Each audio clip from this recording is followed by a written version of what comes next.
Que o Senhor fale com você, que o Senhor traga alinhamento, que o Senhor traga encorajamento, exortação. Exortação não é correção, exortação na Bíblia é encorajamento, te encoraja, você sai daqui mais encorajado do que você chegou, amém? Então vamos começar. Nós estamos numa série falando sobre a igreja da pandemia. A igreja da pandemia, nós vamos encerrar hoje essa série. Se você não veio nos outros cultos, se você perdeu algum, provavelmente você vai perder alguma coisa. Mas eu te dou um conselho, vai lá no canal do YouTube, se inscreve, ativa o sininho, dá um like, faz comentário embaixo, né? Esse vídeo foi abençoado na minha vida, esse tipo de comentário.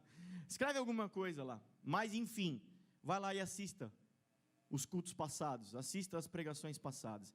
Nós estamos estudando e falando sobre essa igreja da pandemia. Nós não estamos estudando a pandemia, mas a igreja que vai sair desse período de pandemia, a igreja que foi tratada, porque em muitos lugares sucumbiram, muitos lugares que já estavam desativados e desligados pelo Senhor, simplesmente foram de fato agora fisicamente desligados e desativados. Mas a igreja de Cristo, a igreja verdadeira de Jesus, ela também não sai a mesma do como ela entrou, ela sai diferente, ela sai transformada, e é isso que nós estamos estudando, sobre a igreja de Jesus, as características pós-pandemia, porque nós temos falado disso, Hebreus capítulo 12, tudo que é abalável precisa ser abalado, até que permaneça o inabalável. Isso fala de mim, isso fala de você, isso fala de nós, igreja de Jesus. Quantos aqui se consideram a igreja de Jesus?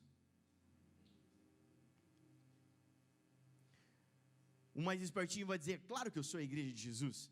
A palavra diz que eu sou templo do Espírito Santo, morada do Altíssimo, sou morada desse Deus. Uau, lógico que eu sou a igreja. Talvez você não tenha entendido a minha pergunta. A palavra de Deus diz que você é a habitação do Espírito Santo, tabernáculo de Deus. Mas igreja, você não consegue ser sozinho. Você só consegue ser igreja com mais 1, 2, 3, 4, 5. Você só consegue ser igreja conectado comigo, conectado com o teu irmão. Se você não tem conexão, comunhão, raiz com o teu irmão, você não é igreja. E a boa notícia de Apocalipse é que esse noivo vem buscar uma noiva, e a noiva chama-se igreja, a esposa do Cordeiro. Quem pode se alegrar com essa notícia? Esse rei é rei santo, ele não tem concubinas. O Senhor não vem buscar uma igreja e algumas prostitutas, ele vem buscar uma noiva santa, irrepreensível, sem mácula, sem ruga, sem mancha. Amém? Então, se você está desconectado do corpo, há tempo, a palavra está sendo pregada, há tempo de arrependimento, há tempo de quebrar o orgulho, a vaidade, há tempo de voltar, há tempo de se conectar com o corpo de Jesus. Talvez não essa comunidade local, essa pequena igreja local, talvez a do quarteirão de baixo, ou do quarteirão de lá, ou do quarteirão daqui é o cemitério, né? Você não vai conseguir. Mas algum lugar aqui você vai se encontrar nessa cidade, no Brasil, no mundo, e você vai se conectar com o corpo. Amém?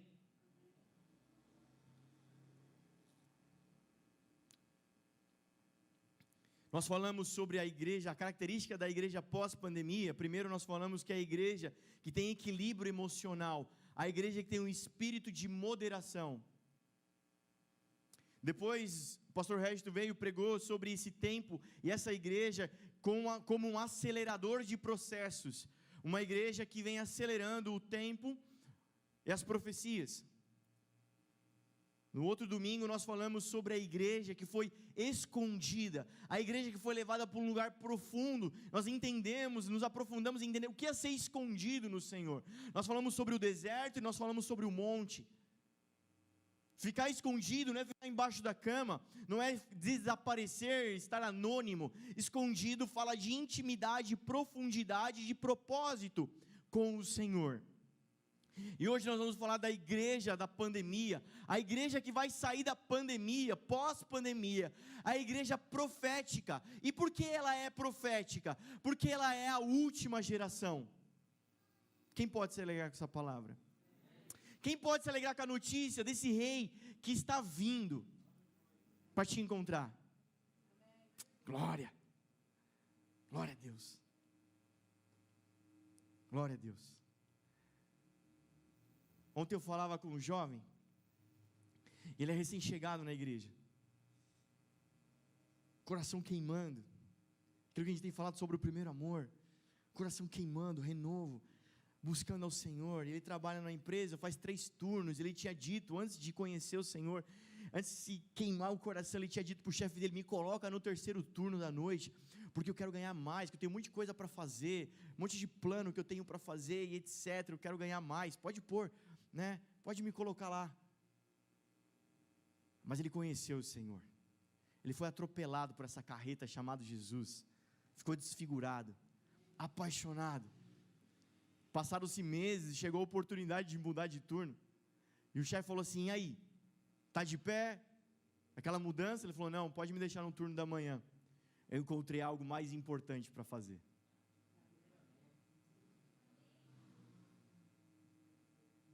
É disso que a gente está falando.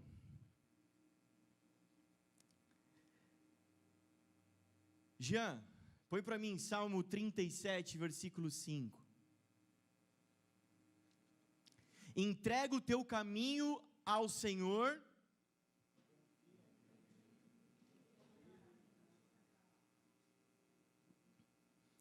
Entrega o teu... Pode tirar, Jean, tira aí, apaga aí. Corta para mim. Entrega o teu caminho ao Senhor e... Essa parte que eu ainda não gostei. Entrega o teu caminho ao Senhor, confia nele e... Tudo Ele fará. Tudo Ele fará. Entrega o teu caminho ao Senhor, confia nele e... Tudo Ele fará. Tá bom, né?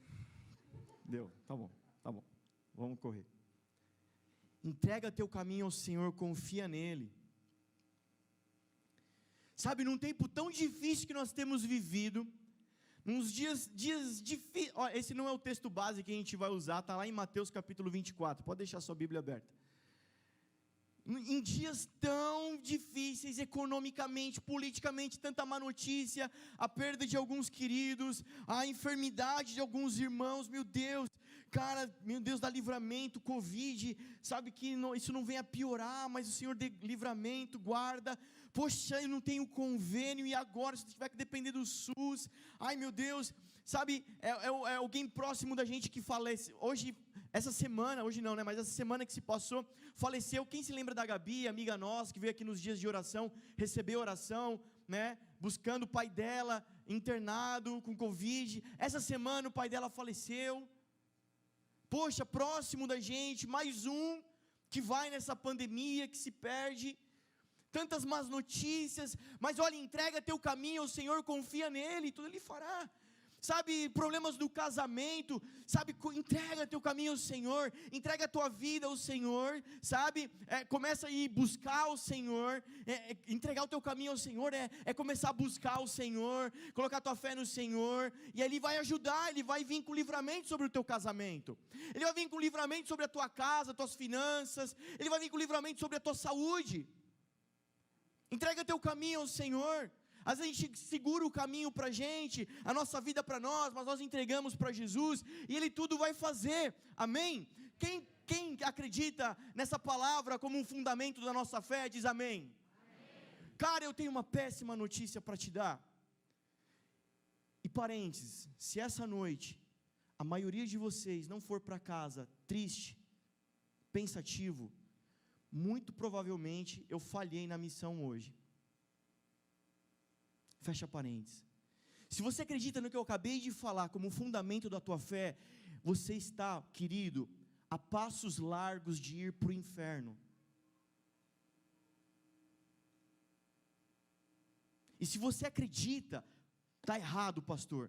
Esse pastor é maluco, esse pastor está falando heresia.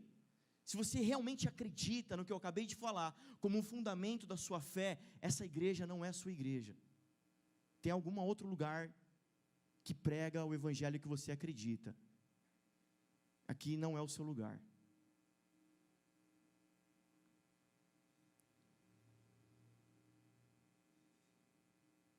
A marca do falso evangelho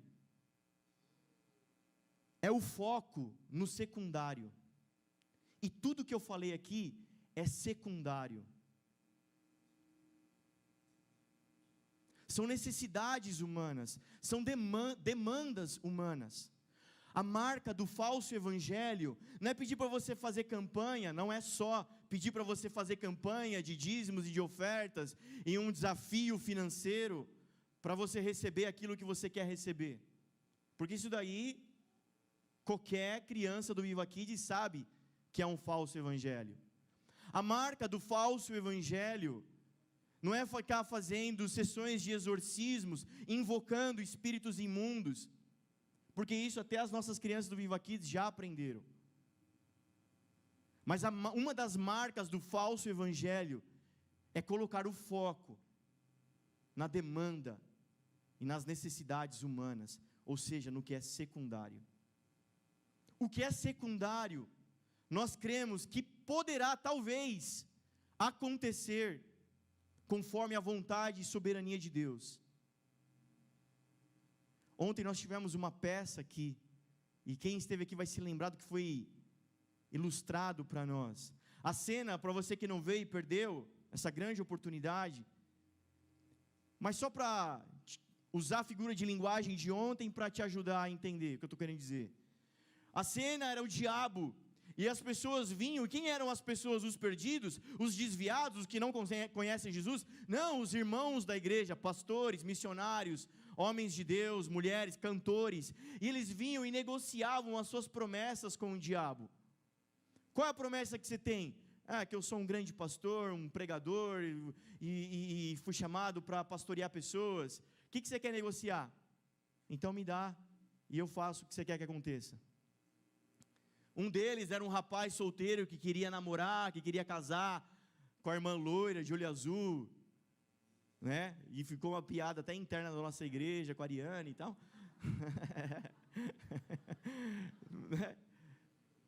Ele queria casar, ele estava negociando a vocação pastoral dele, por uma demanda e uma necessidade humana. Querido, a palavra Lúcifer é anjo de luz, e o apóstolo vai dizer: se aparecer outro anjo, um anjo de luz pregando outro evangelho, taca-lhe pau, foge, anátema.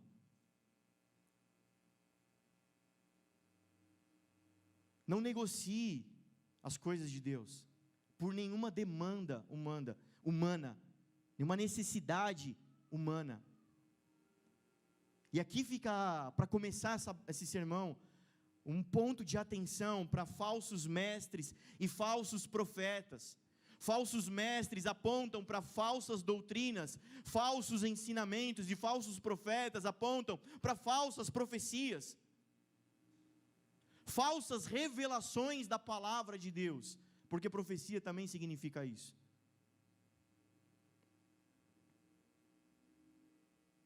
Por isso, quando nós viemos cultuar, nós não cultuamos as nossas necessidades e as nossas demandas. Eu não sei se você vai sair feliz daqui, tomara que não, porque é sinal que você assimilou ao sermão, e você vai para casa pensar. É sinal que você está fazendo reflexões, e está encontrando em você pontos que precisam de maturidade, que precisam ser corrigidos, pontos que você precisa melhorar, atenções que você não deu devida à palavra de Deus. Isso é um bom sinal. Se nós viemos ao culto para sair feliz, para sair satisfeito, já ensinei isso. Então, não somos o culto, nós somos o cultuado agora. Nós somos o alvo do culto. Nós não viemos aqui entregar palavras, nós não viemos aqui buscar esperança nos nossos problemas, para resolução e saídas dos nossos problemas. Nós viemos cultuar o Rei, o reino e a eternidade, aquele que é digno, aquele que é santo. O grande desafio de quem sobe nessa plataforma é não se tornar um animador de auditórios. A Júlia, os ministros, ninguém aqui tem a responsabilidade de te animar, de te confortar e te consolar. Essa atribuição é do Espírito Santo.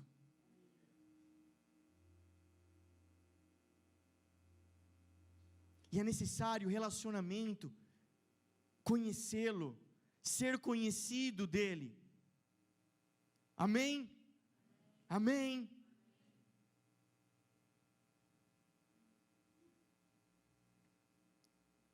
Queridos, esse ano, se vamos chorar, nós vamos chorar pelos olhos de Jesus. Nós temos conversado pastoralmente, nos desafiado, nos alinhado, nos afiado. O pastor Registon fala para mim, eu falo para ele, ele fala para mim de novo. Se nós vamos chorar esse ano, que seja pelos olhos de Jesus.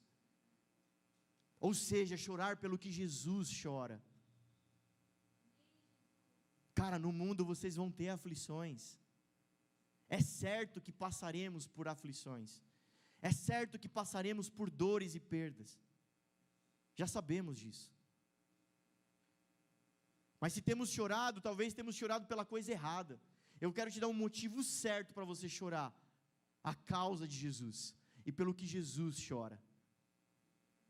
Porque se você tem chorado por coisas daqui, provavelmente você está perdendo o seu tempo. Porque as coisas terrenas passam, acabam, são roubadas. Mas só vale a pena gastar a vida por aquilo que é eterno. Amém? Quantos podem compreender essa mensagem? Mateus capítulo 24, diz assim a partir do verso 37. Vamos do 36. Quanto ao dia e à hora ninguém sabe, nem os anjos dos céus, nem o Filho do Homem, senão somente o Pai. Como foi nos dias de Noé, assim também será na vinda do Filho do Homem. Pois nos dias anteriores ao dilúvio, o povo vivia comendo, bebendo, casando-se, dando-se em casamento, até o dia em que Noé entrou na arca, e eles nada perceberam, até que veio o dilúvio e os levou a todos. Assim acontecerá na vinda do Filho do Homem. 2 homens estarão no campo, um será levado e o outro deixado. 2 mulheres estarão trabalhando no moinho, uma será levada e outra deixada. A gente vai ter logo, uma pausa aqui, logo nós teremos uma imersão. Imersão é um evento que nós fazemos para tratar um assunto na maior profundidade. Logo nós teremos uma imersão sobre escatologia. Qual a linha teológica que essa igreja pensa, entende, prega. Existem algumas linhas teológicas. Alguns dizem que seremos arrebatados e tirados da terra. Outras dizem que ficaremos e reinaremos com o Senhor na terra. Uma certeza nós temos, que reinaremos com o Senhor aqui, numa terra regenerada, um novo céu, uma nova terra. Final do verso 39. E veio o dilúvio e os levou. Estarão 2 no campo, um será levado e o outro deixado. O dilúvio levou quem? Noé ou Zé Povinho? 2 estarão no campo, um será levado, o outro deixado. Quem vai ser levado? Zé Povinho ou Noé? Espera aí, eu sei que a mente está fria ainda, vocês precisam treinar. 2 mais 2 é igual? 4 mais 4 é igual? 32 mais 64 é igual a? Gente, pega a calculadora do celular. O dilúvio levou. E aqui está dizendo que um vai ser levado e o outro vai ser deixado. Deixa para a sua reflexão. 42. Portanto, vigiem, porque vocês não sabem em que dia virá o seu Senhor. Mas entendam isso, se o dono da casa soubesse que hora da noite o ladrão viria, ele ficaria de guarda e não deixaria que a sua casa fosse arrombada. Assim vocês também precisam estar preparados, porque o Filho do Homem virá numa hora em que vocês menos esperam. Quem é, pois, o servo fiel e sensato, e a quem seu Senhor encarrega dos da sua casa para lhes dar alimento no tempo devido? Feliz o servo que o seu Senhor encontra fazendo assim quando voltar. Eu quero te explicar isso. Estando dois no campo, estando duas no moinho, a mulher no moinho aponta hoje para os nossos dias modernos como a fazer do lar. Pode ser na cozinha, pode ser lavando roupa. É claro que hoje as mulheres trabalham também fora, no tempo moderno, ok, mas quer dizer, aponta para isso, trabalhando fora, trabalhando dentro de casa. Mas o que, somando-se aqui a passagem do servo, quer dizer que o Senhor nos encontre trabalhando. Que o Senhor nos encontre no campo, com a mão no arado, e não no sofá assistindo um vídeo. Alguns irmãos, nesse exato momento, estão em quarentena, porque alguém próximo contraiu Covid. Outros têm grupo de risco, precisam se resguardar.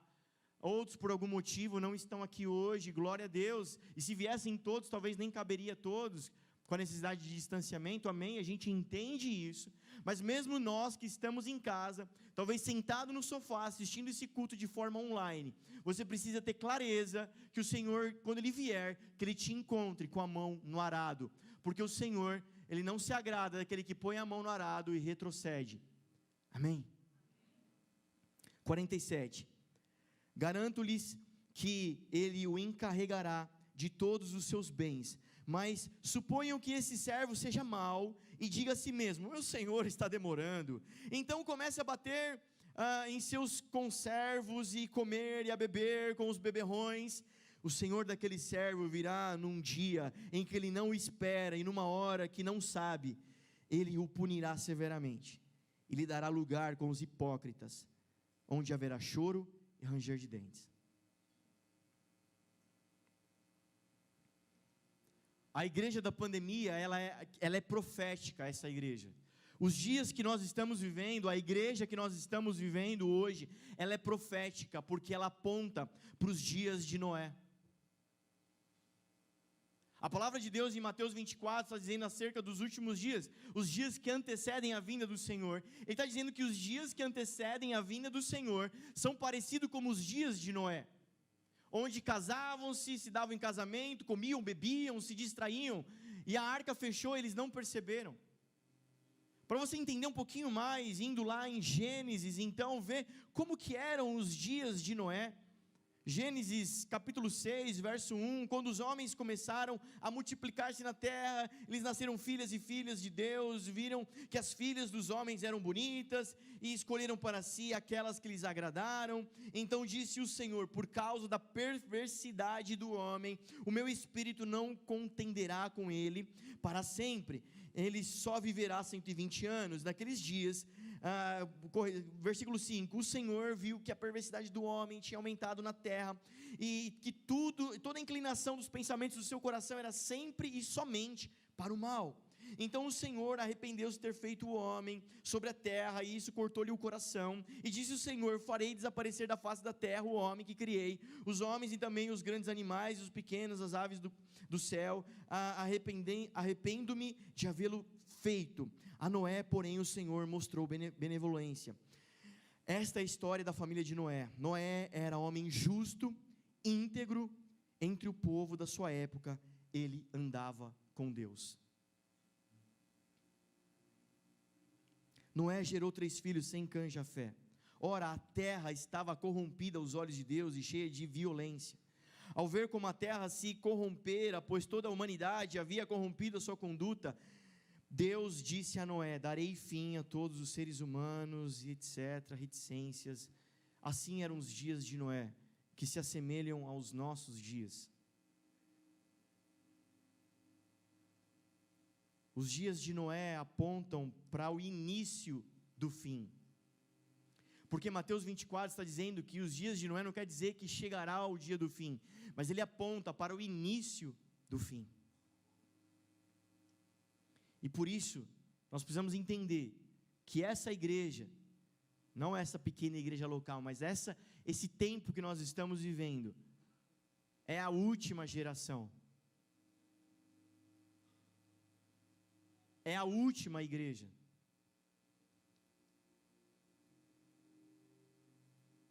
E a marca da última, dos tempos, é a palavra apostasia. Apostasia. Se você não sabe o que é apostasia, não é alguém que está na igreja, mas aí ela desanimou de ir na igreja. Ela ficou fria, ela falou, não quero mais, estou cansado. Não é alguém que está na igreja, mas aí a fábrica, a empresa mudou ela para o turno da noite, e ela não consegue mais acompanhar os cultos, e faz 2 anos que ela não consegue vir no culto presencial, ela está afastada, está meio distante do corpo da igreja, ela não se conecta com as atividades da igreja, ela está meio assim, meio balançada. Apostasia nada tem a ver com alguém que está na igreja, escorregou na casca de banana e pecou, e falhou.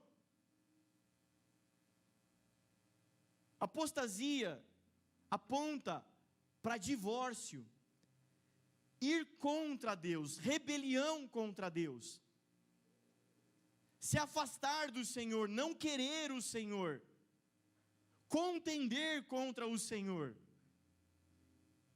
Se você não entende o que a gente está vivendo nos dias de hoje, politicamente, economicamente, o que o mundo está passando, o que está acontecendo, essas semanas que se passaram com a posse do novo presidente americano, e o seu líder de governo, essa semana deu uma entrevista dizendo que o compromisso dele, no mandato Biden, é com a agenda LGBT.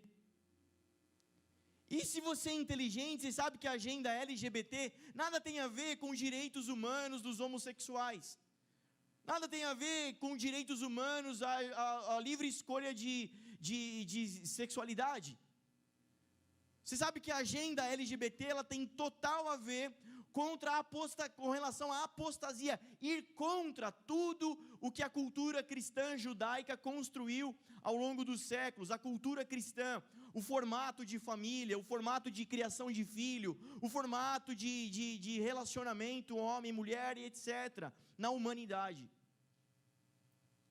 E você sabe que nós estamos entrando num período que daqui para os próximos dias, logo ali, eu estou falando talvez de 1 ano e 2 anos, pregar o Evangelho será considerado crime de ódio. No Brasil, temos o Bolsonaro e algumas resistências, ainda é um país conservador. Mas em países da Europa, e principalmente nos Estados Unidos, pregar o Evangelho é considerado crime de ódio, e você pode ser processado e preso. Se você duvida que eu estou falando, é simples, entra no Google, digita lá, site igrejas perseguidas, você vai encontrar algumas ONGs, alguns sites que falam sobre a igreja perseguida, sobre a perseguição cristã. Eu não sei se você sabe, mas a discriminação e o racismo religioso matou 10 vezes mais cristãos do que negros ano passado.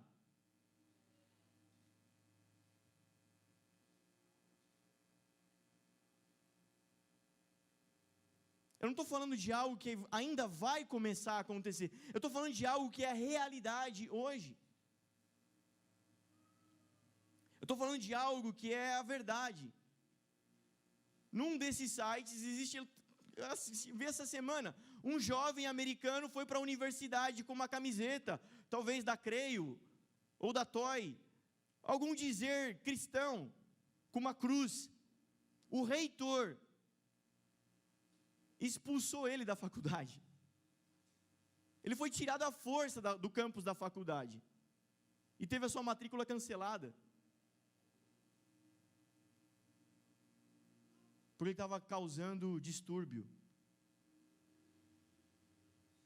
Eu estou falando de algo real. A apostasia já é uma realidade.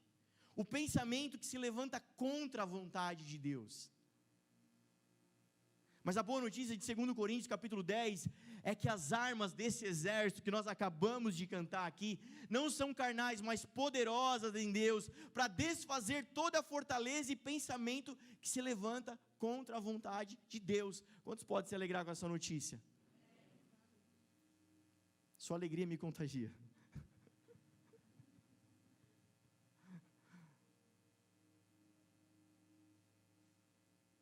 Quando nós vamos para Tessalonicenses, vamos lá em 2 Tessalonicenses,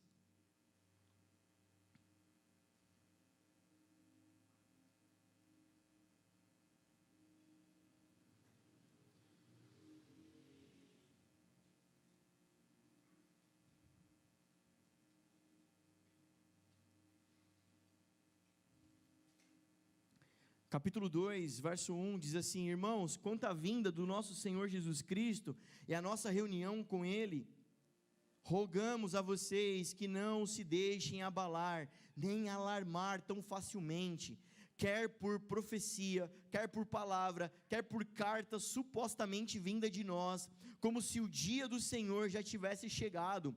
Não deixe que ninguém os engane de modo algum. Antes daquele dia virá a apostasia, e então será revelado o homem do pecado, o filho da perdição. Este se opõe e se exalta acima de tudo que se chama Deus, ou é objeto de adoração, chegando até a assentar-se no santuário de Deus, proclamando que Ele mesmo é Deus.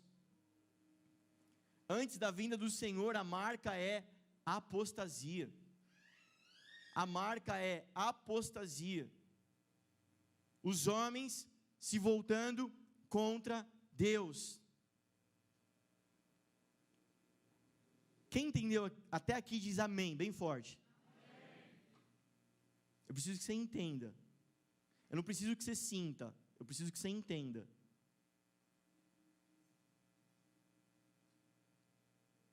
Entendendo essa mensagem, entendendo tudo que a gente pregou até aqui, você vai entender os propósitos que nós vamos tomar daqui para o fim do ano, as atividades que nós vamos ter daqui para o fim do ano, as ações, as reações. Você vai entender a importância, e você vai entender qual é o propósito em tudo isso. Nós não queremos ter uma igreja com atividades para te entreter. Nós não queremos ter igreja com atividades para suprir a sua demanda. Mas nós queremos ser a igreja de Jesus Cristo. Porque se você for o filho, se você for cristão, se você for tabernáculo, se você for habitação do Espírito Santo, eu creio que cura fluirá de você, em você e de você. Eu creio que o seu casamento será direcionado e abençoado, porque lá dentro haverá um sacerdote, vai ser um casamento sacerdotal, e você não vai precisar de aconselhamento de casamento, você não vai precisar de culto para casamento, você não vai precisar de love school, você não vai precisar de nada disso, porque lá dentro do teu lar vai ter um homem de Deus, uma mulher de Deus, vai ter um sacerdote que sabe conduzir um relacionamento à luz das Escrituras. Se você tiver o Espírito Santo te guiando, e Romanos capítulo 8 vai dizer que todos os filhos de Deus são guiados pelo Espírito de Deus. Se você é guiado pelo Espírito de Deus, você não vai precisar de workshop de finanças, porque você vai ser guiado pelo Espírito de Deus, e não vai ser burro de gastar o seu dinheiro insolutamente, de forma idiota. O Espírito Santo vai te frear e vai falar: cara, seja inteligente. Nós não cremos numa fé burra, nós cremos numa fé inteligente e prática. Quem está comigo, igreja? Eu sei que vocês acreditam nisso, que vocês entendem o que eu estou falando.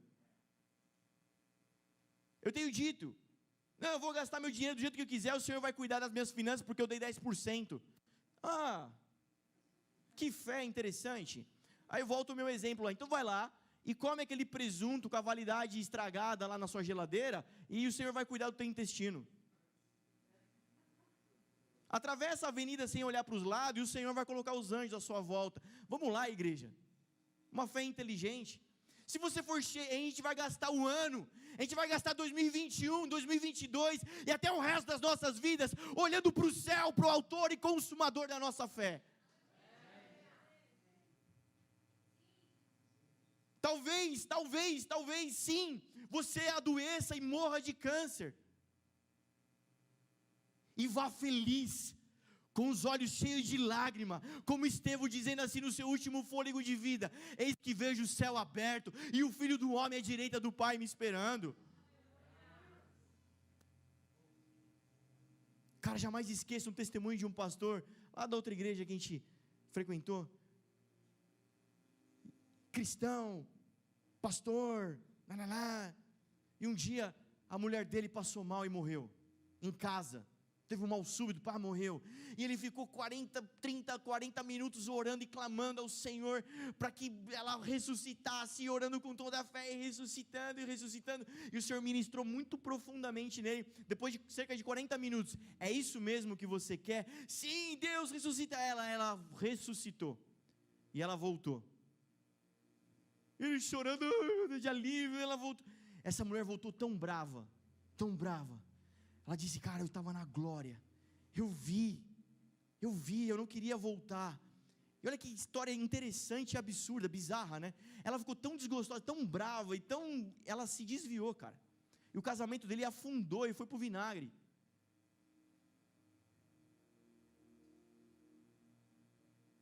Que o Senhor cumpra toda a boa vontade dele na nossa vida, seja em vida, seja em morte, mas que seja para a eternidade. Amém? Amém? Coloque os teus olhos na eternidade. A palavra de Tessalonicenses está dizendo que antes que venha o fim, primeiro vem a apostasia. Antes da vinda do Filho do Homem, vem a apostasia. Os homens se voltando contra Deus. Querido, esse evangelho que coloca a sua necessidade, coloca o homem no centro, é a mesma coisa que afrontar a Deus, cara. É tirar Deus do centro. É dizer: não, a Bíblia está errada, e é isso que nós cremos.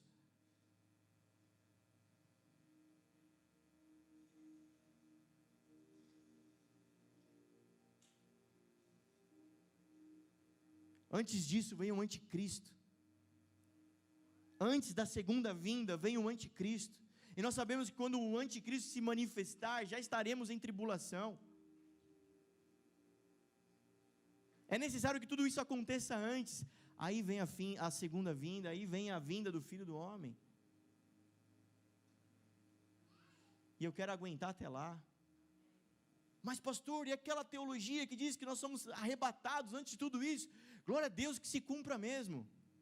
Mas eu quero estar preparado para qualquer uma delas. Amando o Senhor. Essa igreja ama o Senhor. Essa igreja chora pelo coração do Senhor. Essa igreja, ela se apaixona pela doce, gloriosa presença do Senhor Jesus. Eu não sei se você vai ser mais abençoado ou menos abençoado nessa terra, mas uma coisa eu posso te garantir: eu não tenho ouro, eu não tenho prata, mas a presença do Senhor habita nesse lugar, e fica à vontade, pode se servir dela, pode comer desse pão, pode beber desse vinho, é de graça. Eu não sei. Pastor, se eu me tornar membro dessa igreja, meu casamento vai melhorar? Eu não sei. Mas de uma coisa eu sei: o meu Redentor vive, porque Ele vive, eu creio no amanhã. E o amanhã não é amanhã, o amanhã é lá no amanhã. A igreja da pandemia é profética, porque ela sabe que ela é a última geração.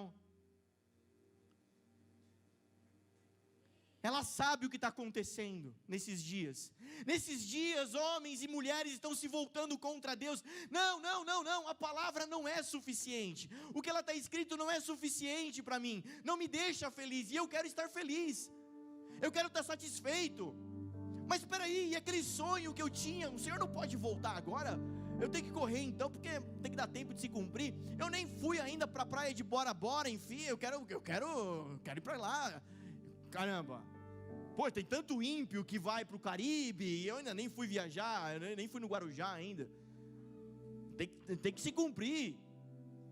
Tem que se cumprir meu casamento primeiro, tem que se cumprir minha vida financeira primeiro. Querido, você não ama o Senhor, você está tentando usar Ele como uma grande prostituta. Mas essa igreja aqui não quer ser isso. Essa igreja aqui quer amar o Senhor.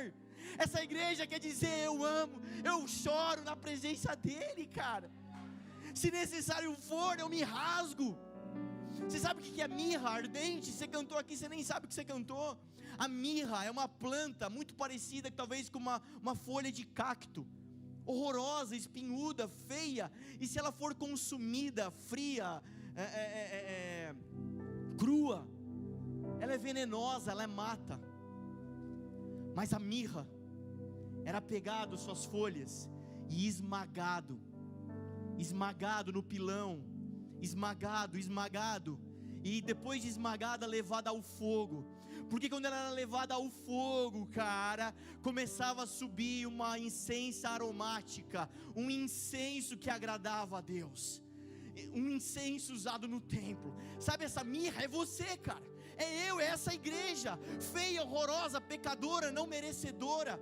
Mas o Senhor vem e nos esmaga, Ele leva ao fogo do seu espírito.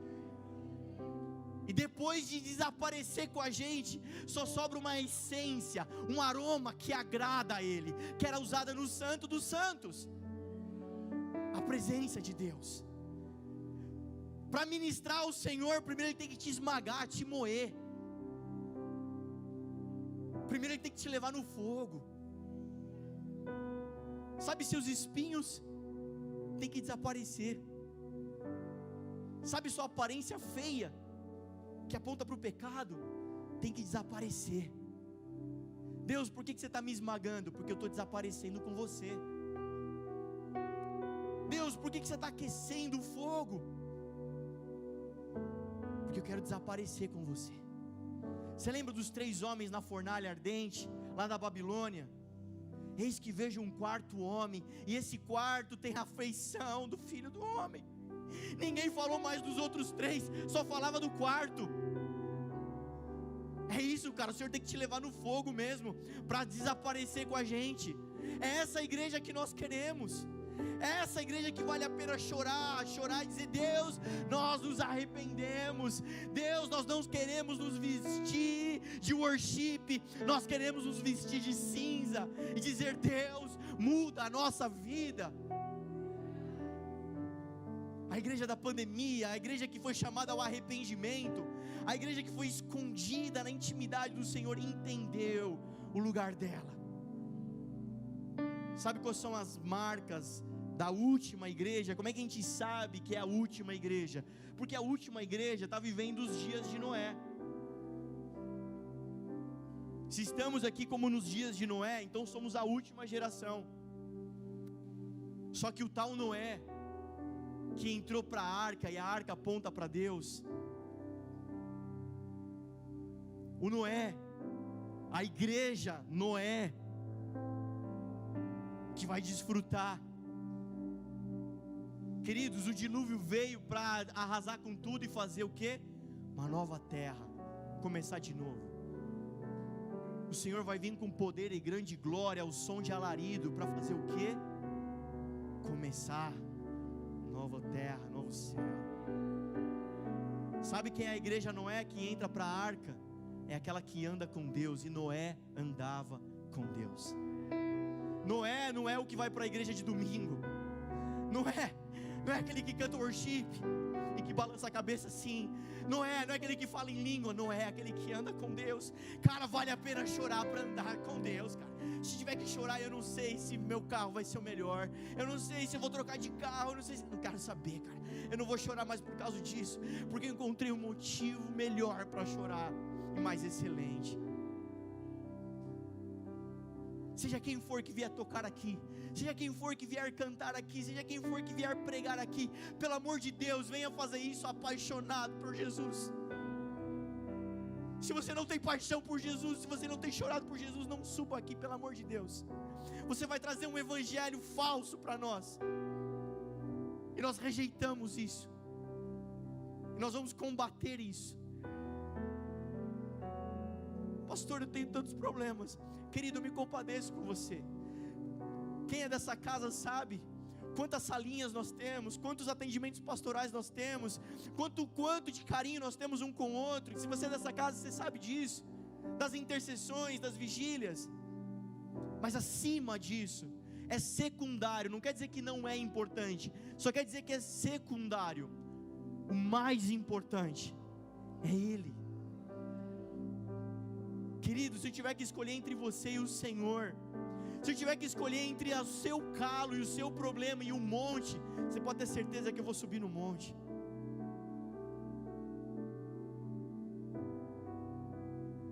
Se eu fosse você, faria a mesma coisa. Aleluia.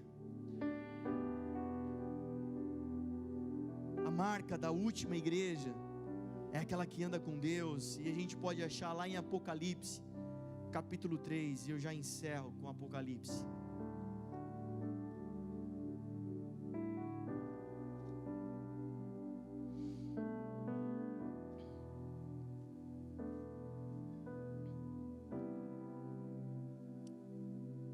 Pastor, não entendi o que você disse do Salmo 37, o que tem a ver?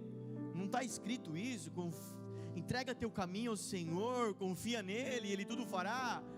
Eu coloquei no para-choque do meu caminhão, está errado? Eu tatuei nas minhas costas, e agora? Como é que eu vou apagar? Eu sempre confiei meu caminho ao Senhor, que Ele vai fazer todas as coisas, e agora? Está errado isso? Querido, essa é a marca do falso evangelho. É deturpar, distorcer a palavra de Deus. Salmo 37, em nenhum momento está falando das suas necessidades, das suas demandas. Salmo 37, não abra, deixa que eu abro. Entrega o seu caminho ao Senhor, confia nele, e Ele agirá, e Ele o fará. Entrega o teu caminho ao Senhor, e Ele o fará, fará o caminho. O texto está falando de caminho, não está falando da sua necessidade, não está falando de casamento, não está falando de dinheiro, não está falando de emprego, não está falando de pandemia, não está falando de saúde. Ele deixará claro como a alvorada que você é justo, e como o sol do meio-dia que você é inocente. Põe para mim aí, Jean, na versão Almeida. Talvez a minha é NVI, mas você vai se familiarizar com a outra.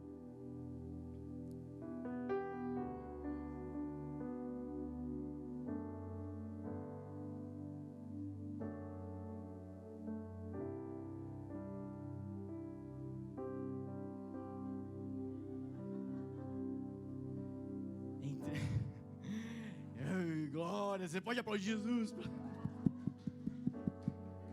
Ih, Marquinhos, tá vaiado, os caras não quiserem aplaudir não.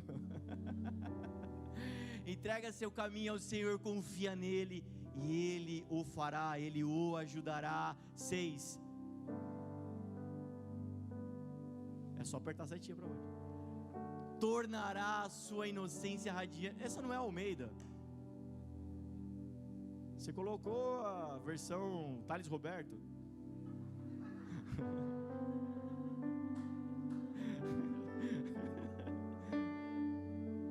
Vocês acabaram com o meu culto. Deixa eu...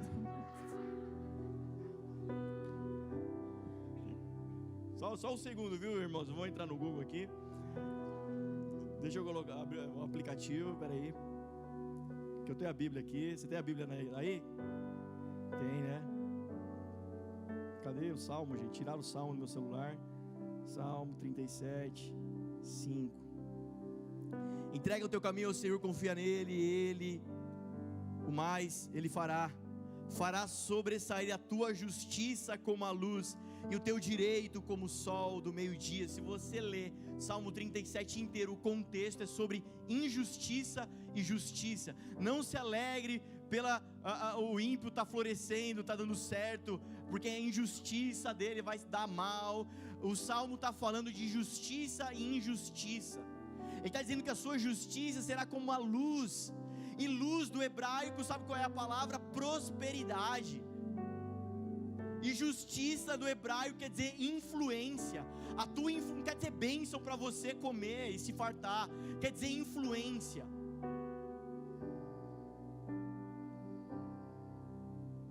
Por isso que pregar o contrário, que Ele entrega teu caminho ao Senhor, ó, vai no culto, vira crente, que o resto Ele vai fazer. Querido, a palavra de Deus não diz isso. É distorcer a palavra de Deus.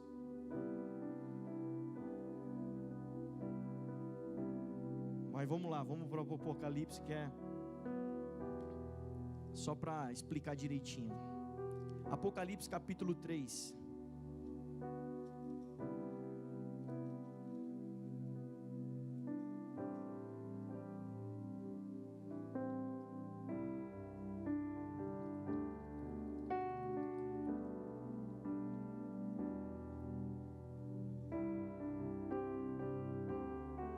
As 7 cartas para 7 igrejas do Apocalipse, e a última igreja de Laodiceia, verso 14. Você já aprendeu nessa casa que as 7 cartas apontam para 7 períodos da igreja ao longo da história cristã, e a última carta de Laodiceia aponta para o último período da igreja, nós. Ao anjo da igreja de Laodiceia escreva: essas são as palavras do Amém, a testemunha fiel e verdadeira, o soberano da criação de Deus. Conheço as suas obras, sei que você não é nem frio e nem quente. Melhor que você fosse frio ou quente, assim, porque você é morno e não é frio nem quente, estou a ponto de vomitá-lo da minha boca. Pausa. Se você não aprendeu, eu te ensino em nome de Jesus hoje. Abre teu coração para receber essa revelação. O problema não é quente, não é frio. Quente não é o crente que fala em língua, que rodopia, que fala glória a Deus bem alto no culto. E frio não é aquele que não fala em língua, que não dá glória a Deus. Esse não é o crente quente e o crente frio. Não tem nada a ver com isso. O morno não é aquele cara que é mais ou menos, que vai na igreja, mas peca durante a semana. Não tem nada a ver com isso. A cidade era abastecida por 2 fontes de água de cidades vizinhas.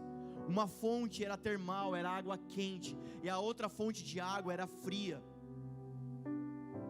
A água fria era usada para alimentação, e a água termal quente era usada para medicina. Porque você não serve nem para a saúde, nem para alimentar, porque você é morno, você não serve para nada. Eu estou a ponto de vomitar você. Melhor que você fosse quente, ou que você fosse frio. Para algum propósito você serviria, mas para propósito nenhum você serve. Por isso a sua vida tem que ter propósito. Por isso que a sua vida tem que ser gasta por um motivo divino, eterno no Senhor.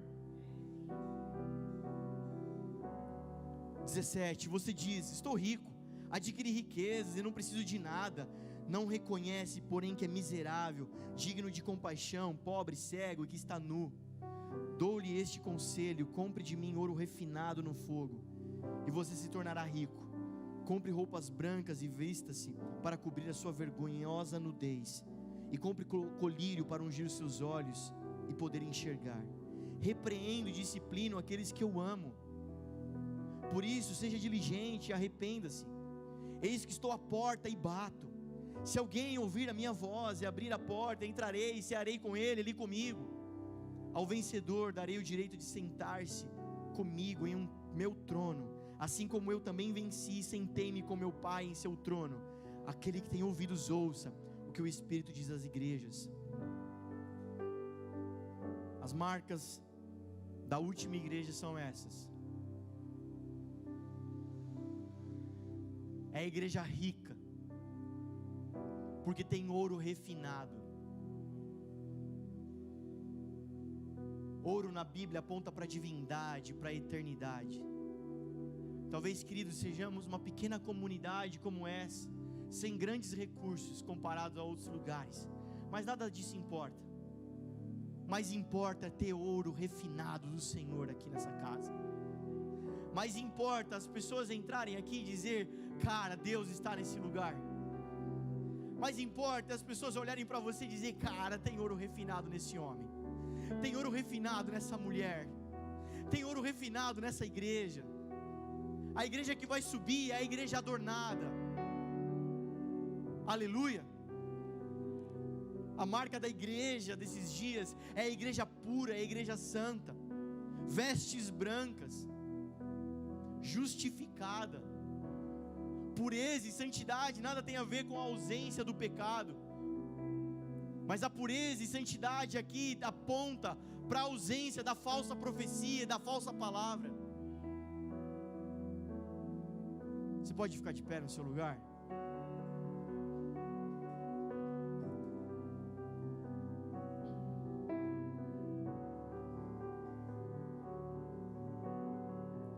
A igreja dos últimos dias é a igreja que tem olhos abertos, porque ganhou colírio para abrir os olhos.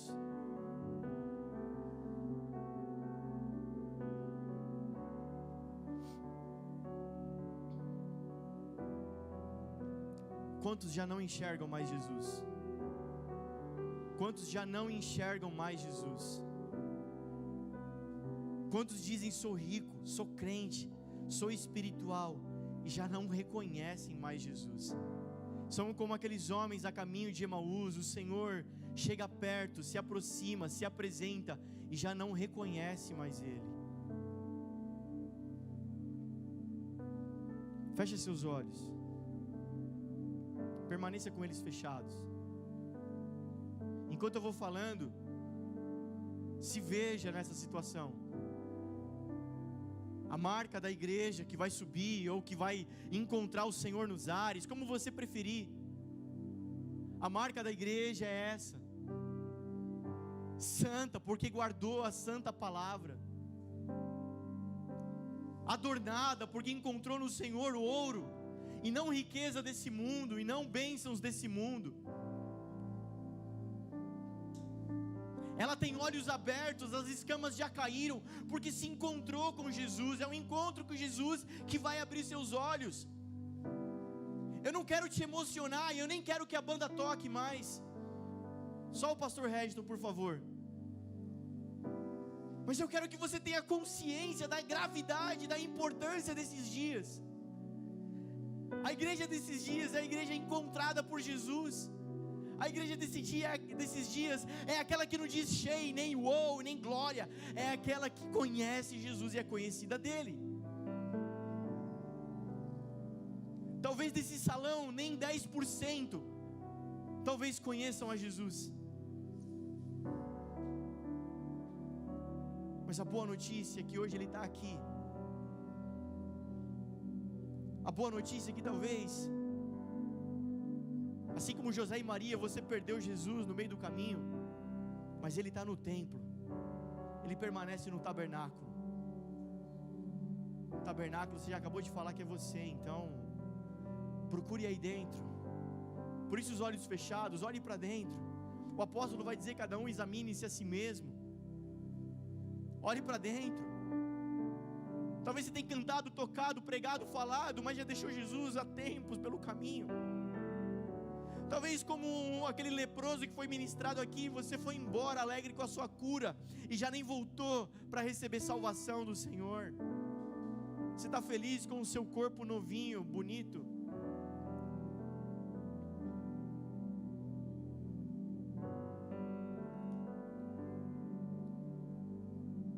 Nós queremos ser a igreja que conhece Jesus, que enxerga Jesus. Nós queremos ser a igreja com ouro refinado. Nós queremos ser a igreja que caminha na eternidade. Amém, amém, amém. Olha para mim aqui agora. Cara, assim como Maria, a gente ministrou esses dias, assim como Maria, você foi chamado para carregar Jesus. A passagem de Maria aponta para isso, nos ensina isso. Você foi chamado para carregar Jesus. A igreja do Senhor, Maria aponta para uma igreja. A igreja do Senhor traz Jesus para a terra. Sua vida tem que ser gasta com isso, para trazer Jesus para a terra. Quem pode se alegrar com essa mensagem? Você pode aplaudir Jesus bem forte então?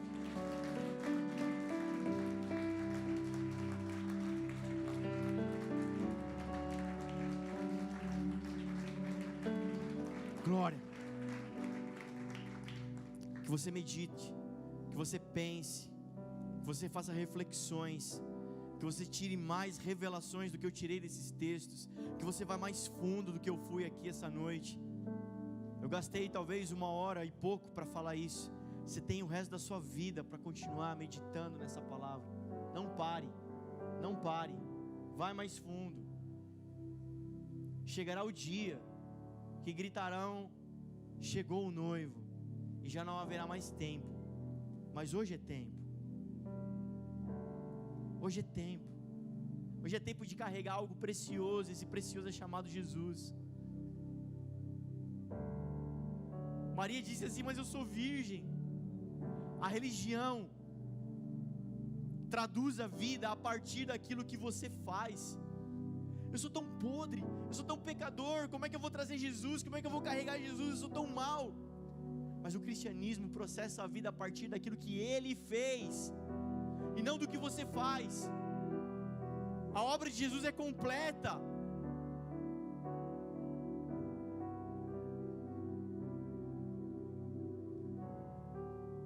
Amém? Glória a Deus. E eu fico por aqui. As promessas da última igreja é essa, a gente acabou de ler: sentar na mesa, sentar no trono. Quantos aqui esperam por esse dia?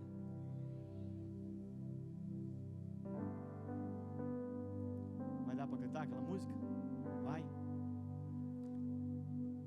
Mais um pouquinho de reflexão enquanto a Júlia canta uma canção. Você medita, ora ao Senhor.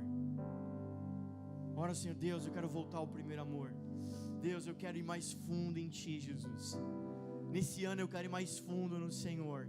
Jesus, eu quero ser essa igreja, cara, profética, porque ela sabe o que está fazendo na terra. Ela não desperdiça nada, ela só cumpre a palavra, ela não desperdiça. Deus, eu quero ser essa igreja que conhece quem me derrubou do cavalo, quem me jogou no chão e me deixou cego por 3 dias, quem tirou as minhas escamas. Quem é esse?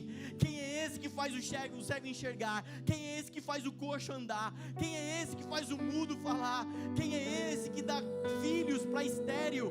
Quem é esse Jesus? Eu quero conhecer esse Jesus.